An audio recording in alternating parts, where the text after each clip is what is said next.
بسم الله الرحمن الرحیم. لا حول ولا قوة الا بالله العلی العظیم. افوض امری الی الله ان الله بصیر بالعباد. حسبنا الله و نعم الوکیل. نعم المولی و نعم النصیر و سلام قولا من رب الرحیم. سلام و درود و ارادت و تحیت خدمت شما دوستان عزیز بیننده، همراهان گرانقدر. خیلی خوش آمدید به برنامه دین باوری. قبول باشه انشاءالله طاعات و عبادات و بندگی های شما در ماه عزیز خدا، ماه نورانی رمضان، ماه مبارک که داریم به روزهای پایانی این ماه عزیز هم نزدیک میشیم، انشاءالله تونسته باشیم نهایت استفاده و بهره رو ببریم. امروز آخرین جمعه ماه مبارک رمضان هست و روز جهانی قدس، روز حمایت از مردم مظلوم فلسطین، به ویژه که این روزها خوب شاهد بودیم مردم مظلوم غزه زیر بمباران رژیم آدمکش و وحشی اسرائیل چه جنایت هایی که اتفاق نیفتاده و ماهاست که این مردم مورد ظلم هستند. و اینطور عرض میکنیم که رسید جمعه آخر. سلام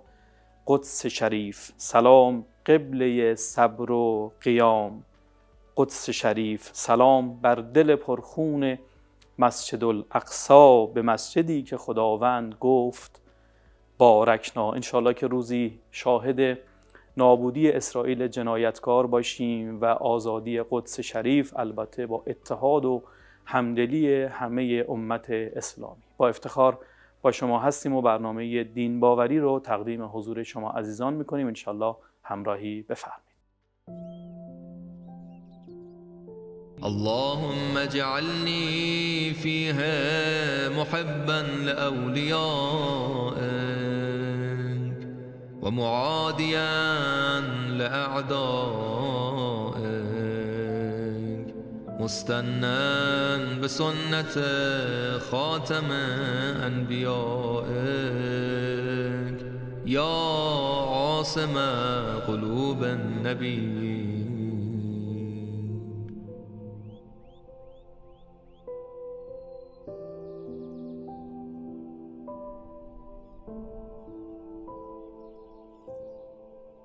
خب خیلی خوشحالیم که با شما هستیم در این روزهای پایانی ماه مبارک رمضان، ماهی که سراسر دعاست، راز و نیاز با خداوند متعال هست و هر کدوم از این دعاهایی که به ما رسیده کلی حرف برای گفتن داره، که یکی از اون دعاها دعای شریف افتتاح هست که ما توفیق داریم و انشالله شما توفیق داشتید در این شبها در ماه مبارک رمضان این دعا رو خوندید که سراسر نور است و معنویت و پر از مفاهیم بلند که فکر میکنم خوب باشه ما در برنامه دین باوری امروز به این موضوع بپردازیم با حضور استاد عزیز و گرانقدر جناب حجت الاسلام و المسلمین آقای مرتضی جوادی آملی. جناب استاد خدمتتون سلام عرض میکنم، خیلی خوش آمدید. طاعات و عبادات قبول باشه انشالله.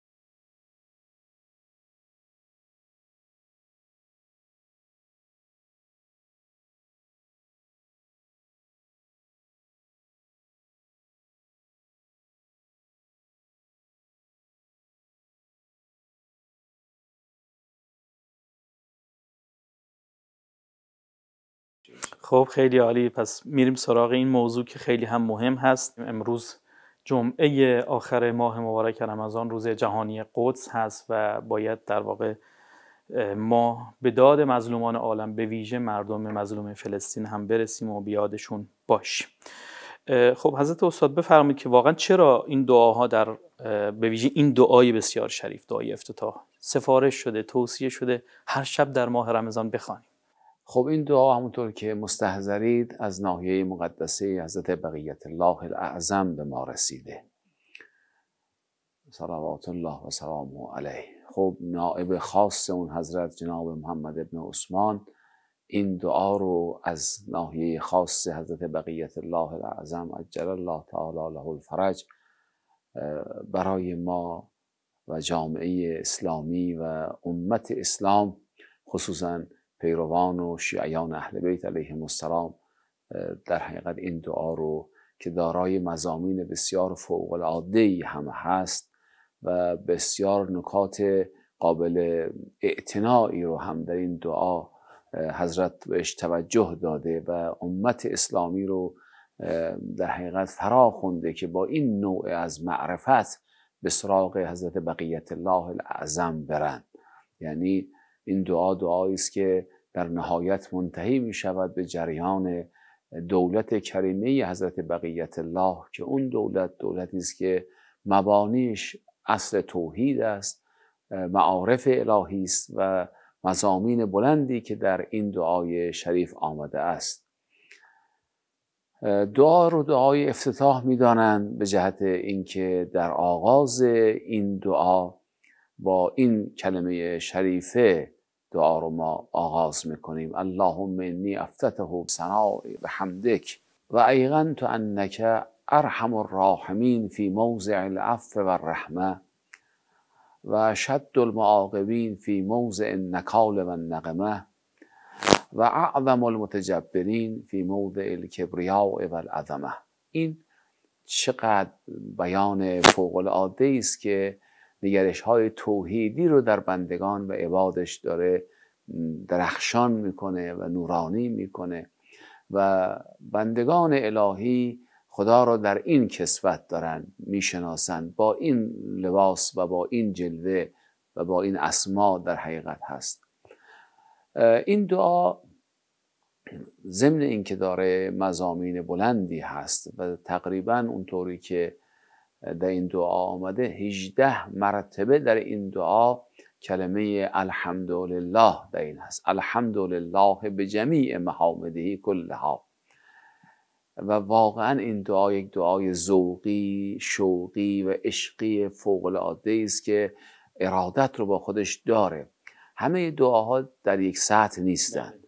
برخی از دعاهای ویژگی هایی دارند و انسی رو ایجاد میکنند که شاید همه دعاها این، البته دعا در سایه ارتباط و انس با خدا شکل میگیره، ولی این مضامین و این عبارات عالیه‌ای که در این دعا آمده است این معنا را صدچندان میکنه و روح ارتباط با حقیقت توحید رو در بندگان الهی میدمد. خب در این آغاز دعای افتتاح ما خدای عالم رو در 3 کسوت و 3 اسم که همه این اسامی شریف هستند میبینیم. هیچ تردیدی در این نیست که خدای عالم ارحم الراحمین است. یعنی هر کجا که کوچکترین عفو و رحمت و گذشتی باشد خدای عالم با اسم ارحم الراحمینی تجلی می کند. لذا اولین ویژگی خدا را در این دعای افتتاح این معنا میگیم که ایقنتو، یعنی من یقین دارم که انک ارحم الراحمین فی موضع العفو والرحمه. یعنی این معنا رو مقدم داشته بر موارد دیگر که خدای عالم هر کجایی که کمترین زمینه‌ای برای لطف و مهربانی و گذشت و اغماض الهی باشد خدا در اونجا با اسم ارحم الراحمینی ظاهر می شود. این قضیه در حقیقت یک امر محقق است، یعنی خدای عالم رو ما با این ویژگی بشناسیم. ویژگی دیگری که در همین فراز هست این است که خدای عالم اگر عذابی دارد، اگر عقوبتی دارد، به جهت آن است که اون موضع نکال و نقمه هست، موضع عذاب هستش. یعنی ما اگر خدا را در مقام فاعلیت ببینیم او رحمت مطلقه است، اما در یک جا این رحمت مطلقهش در صورت مهربانی و لطف ظهور پیدا می کند، در یک جا در جلوه نقمت و نکال در حقیقت که میشود اشد المعاقبین. ببینید اگر یک پدری یا مادری نسبت به فرزند خودش احیانا تنبیهی داشته باشد یا تشری بزند و امثال ذالک، اصطلاحا میگن ضرب الحبیب زبیب، یعنی اگر یک حبیبی یک کتکی بیزند یا تنبیهی میکند این شیرین است، این حلاوت دارد. خدای عالم برای اینکه نظام هستی به عدل برسه و بدکاران در محور بدیشون معذب باشند و نیکوکاران در محور نیکی و خوبیشون از رحمت الهی بهره مند بشن، یک رحمت مطلقه ای رو بالا سر این رحمت و این عذاب داره. دقیقاً ما یک در مقام فعل خدا را هم ارحم الراحمین میبینیم هم اشد المعاقبین، اما در مقام ذات او ارحم الراحمین است. در اونجا دیگه چیزی از نکال و نقمت نیست. در مقام فعل اون ارحم الراحمینی گاهی اوقات به موضع رحمت که میرسد در مهر و مهربانی است، و اگر جایگاه معاذالله بدی و نقمت و عذاب باشد طبعا حق سبحانه و تعالی به این گونه هستش. اما یه ویژگی دیگری رو هم باز ما در همین آغاز دعای افتتاح عرض میکنیم و ایقنتو، یعنی من یقین دارم، انک ای خدای عالم اعظم المتجبرین فی موضع الکبریاء و العظمه. ما متاسفانه اون جلال و جبروت و اون شوکت و عظمت حق سبحانه و تعالی رو اون گونه که باید متوجه نمیشیم. خب ما چون در یک سطح عالم طبیعت داریم زندگی میکنیم و به عوالم دیگر سفری نکرده ایم، خب اون عوالم در حقیقت حقایق به صورت عظیم و عالی حضور دارند. لذا یک عالمی است به نام عالم جبروت و کبریایی در حقیقت به شأن واجب سبحانه و تعالی و خداوند عالم است.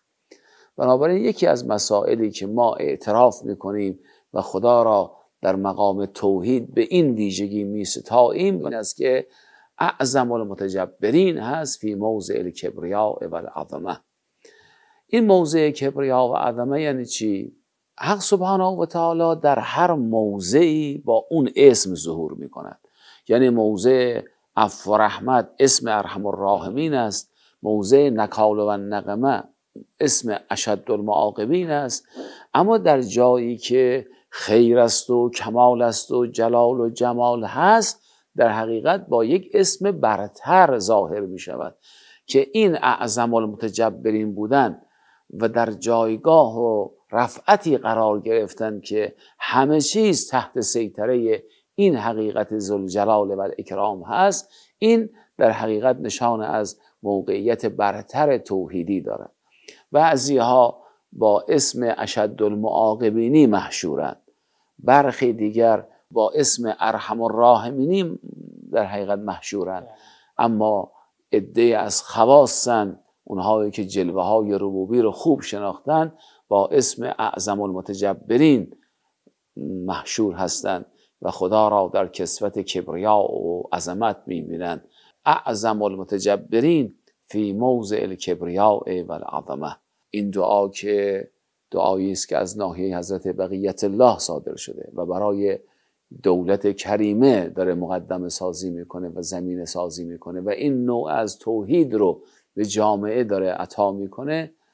انشاءالله جامعه جهانی و امت واحد شکل بگیرند و از جمله اونها جریان فلسطین است که برای عظمت این جامعه و این ملتی که تحت ستم واقع شدن و سالها استکبار جهانی با دستان پلید صهیونیسم بین الملل دارن اجحاف میکنن، ظلم میکنن و نسبت به این عده از مردم مسلمان جهان در حقیقت دارن این اجحاف رو روا میدارن. امیدوارم که انشاءالله قاطعیت حضرت بقیت الله الاعظم در دست و توان ملت مسلمان، خصوصا ملت مسلمان فلسطین و کسانی که در غزه دچار مشکلات هستند انشاءالله به عنایت الهی به کمک اونها بیاد و پیروزی اونها در همین روز قدس انشاءالله محقق بشه. خیلی ممنونم از شما جناب استاد، بزرگواری فرمودید. بله، ما هم آرزو میکنیم که به زودی زود شاهد نابودی اسرائیل جنایتکار و ایادی که دارن کمک میکنن و برخی از این حکام مرتجع و ترسو و بزدل عرب که واقعا اینها باعث شدن اگر وضعیت غزه به اینجا رسید، اگر اینها کمک نمی‌کردن به اسرائیل جنایتکار، به خودش اجازه نمیداد که به این وضعیت برسه و اینطور ظلم بکنه در حق مردم غزه. امیدوارم که به زودی شاهد نابودی اسرائیل باشیم و پیروزی ملت قهرمان فلسطین، ملت قهرمان غزه که به واقع نشون دادن که چقدر قوی هستن، چقدر صبور هستن و چقدر پای آرمانهای خودشون ایستادن. ما هم دعا میکنیم و البته حضور پرشکوه مردم بسیار بسیار مؤثره در عرصه‌های مختلفی که میتونه کمک بکنه مظلومان عالم رو. ما رو هم تو لحظات افطار و سحر از دعای خیر خودتون بی‌نصیب نکنید. به لحظات پایانی برنامه دین باوری رسیدیم. ما هم دعاگوی شما هستیم. یا علی.